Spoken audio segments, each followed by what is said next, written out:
Can you whip? Can you dab? Can you pipe it up? Let's stab. Can you hit that sexy walk? Leg up, leg down. Oh my god, oh my god.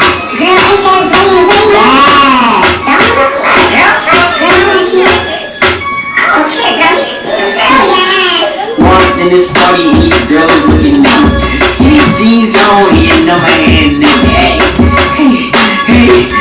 okay. I want y'all to do this dance now. Juju on that beat, juju on that beat, juju on that, juju on that, juju on that beat. Now slide, chop, hit the floor, don't stop, ayy, don't stop, ayy, don't stop, ayy. Run a man on that beat, run a man on that beat, ayy, run a man on that beat, ayy, run a man on that beat. Now do your dance, do your dance, do your dance, ayy. You hungry, you your daddy son, ayy. Hey, do your dance, hey, go crazy, hey, get free, hey, let's go. Hello, and welcome back to our Halloween special of DIS News. I'm Gavin. And I'm Anson. First up today is the last day of Red Ribbon Week. Here's a special video for you. Now, we've talked on the show before often about how trying drugs one time can be life-threatening. Well, I want you to look at this photo. It's a 16-year-old. Her name is Amy. A couple months ago, Amy innocently took just one crystallized MDMA pill at a house party, immediately passed out, spent 2 weeks in a coma. MDMA, for those of you that don't know, that's the scientific name for the drug ecstasy. And this is a video actually that Amy posted on Facebook after she woke up from her coma. Thank you, everyone.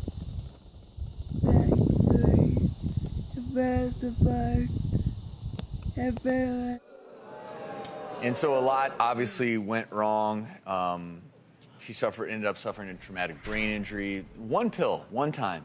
One pill. And I think a lot of people say, I'm just going to do it once, one time won't hurt me. And this is with cocaine, this is with ecstasy, this is with all of these types of drugs. And you have to remember that that one time that you think is not going to cause a problem could be the one time that you actually end up in a coma or dead. Honestly, watching that video, I know she's making progress, but I don't know that she'll ever have a full recovery. I mean, that's a devastating injury.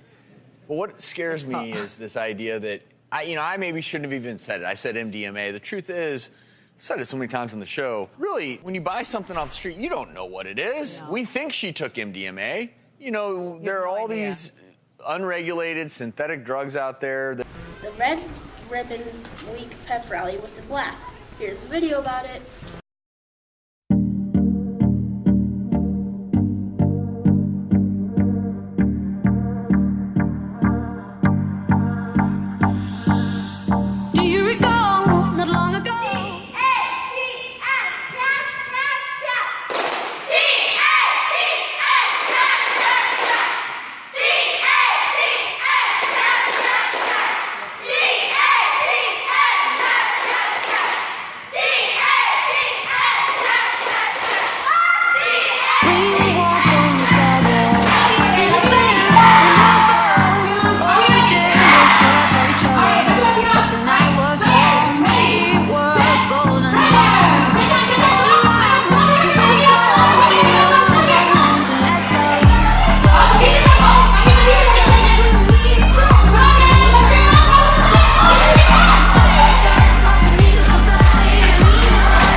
we have some breaking news. There's something happening upstairs. Here's a word from the teachers.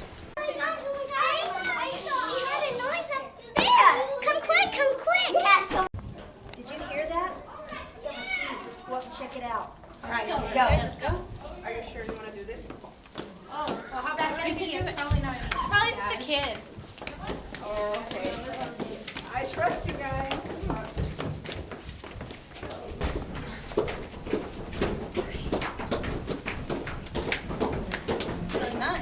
Wow. They like painted on it?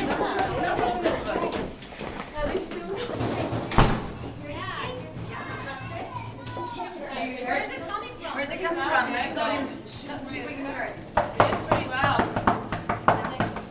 It's coming from this way, right? Oh, it's loud. We'll check this side.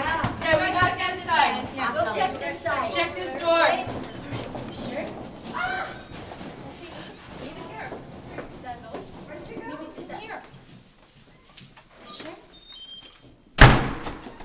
Guys. Guys.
found just for Halloween. Saminophobia is when you have an irrational fear of Halloween.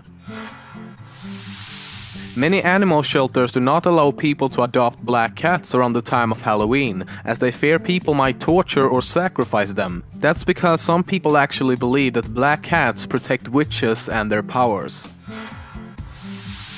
Before the use of pumpkins became a standard, people used turnips, gourds, or beets to make jack-o'-lanterns. The name jack-o'-lantern comes from English folklore about a man named Jack who tricked the devil several times and therefore was forbidden entrance into both heaven and hell. He was condemned to roam the earth with only his lantern in his hand.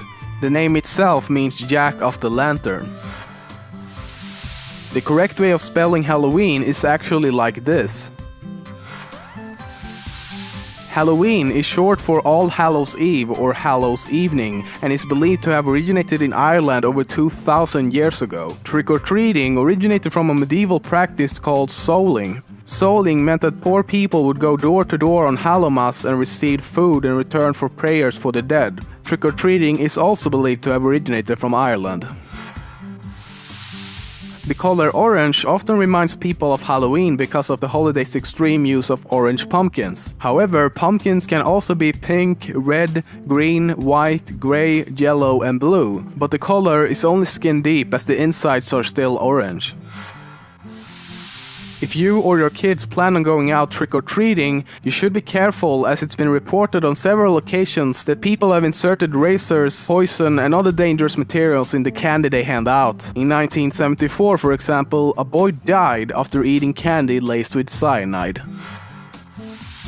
Haunted houses are a popular attraction on Halloween, and we all know that it can be scary, but nothing can actually hurt you. However, if you work as an employee, things might be a little different. There have been many reports of people punching, kicking, elbowing, and even biting people in haunted houses on Halloween. That's because even though we know it's not real, our brain perceives the situation as danger, and out of pure instinct, you might start fighting back for dear life.